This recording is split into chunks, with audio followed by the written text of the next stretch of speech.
नमस्कार, आप देख रहे हैं एक्शन ब्रॉडकास्ट। आज हम बात कर रहे हैं एक ऐसे मामले की जिसे सुनकर आप भी हैरान हो जाएंगे और शायद ये सोचने पर भी मजबूर हो जाएंगे कि क्या हमने भी बचपन की शरारत शरारत में कभी कुछ ऐसा तो नहीं कर दिया जिसकी वजह से 40 से 45 साल बाद हमें जेल जाना पड़े।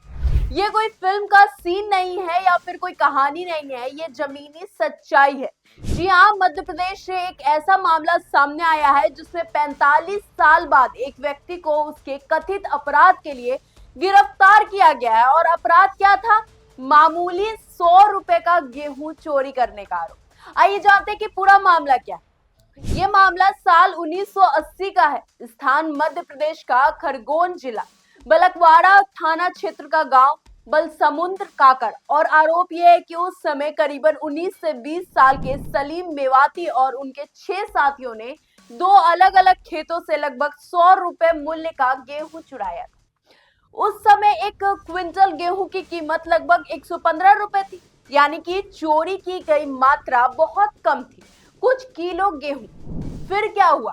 तो मैं आपको बता दूं कि घटना के बाद सलीम और उसका परिवार गांव छोड़कर धार जिले के बाग क्षेत्र में जाकर बस गया।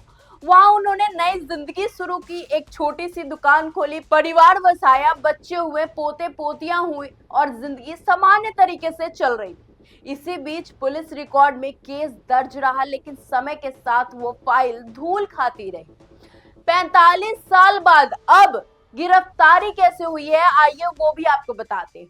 हाल के वर्षों में मध्य प्रदेश पुलिस ने पुराने मामलों को डिजिटलीकरण शुरू किया है। जनवरी में एक विशेष अभियान चलाया गया जिसमें पुराने वारंट और फरार आरोपियों की तलाश शुरू हुई। इसी दौरान पुलिस को सलीम मेवाती के बारे में जानकारी मिली।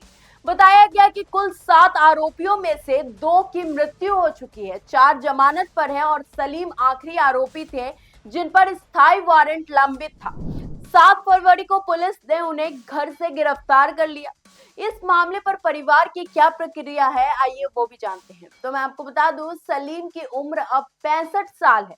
वो शुगर और बीपी दोनों के मरीज हैं। उनकी पत्नी और परिवार का कहना है कि उन्हें इस मामले की कोई जानकारी नहीं थी। परिवार का यह भी कहना है कि अगर कभी कोई समन या सूचना आती तो वे खुद अदालत में पेश हो जाते।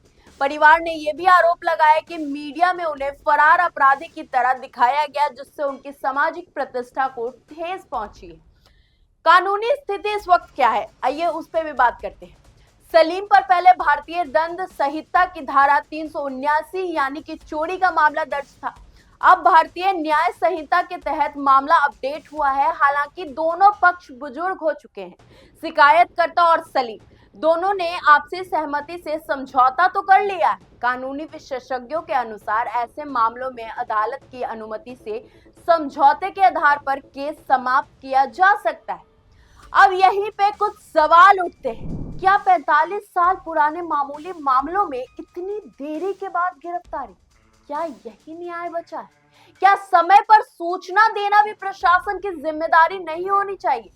क्या कानून की प्रक्रिया सिर्फ कार्रवाई तक सीमित है या फिर पारदर्शिता भी उतनी ही ज्यादा जरूरी है? और सबसे अहम सवाल कि क्या एक युवा अवस्था की छोटी सी गलती जीवन भर पीछा कर सकती है?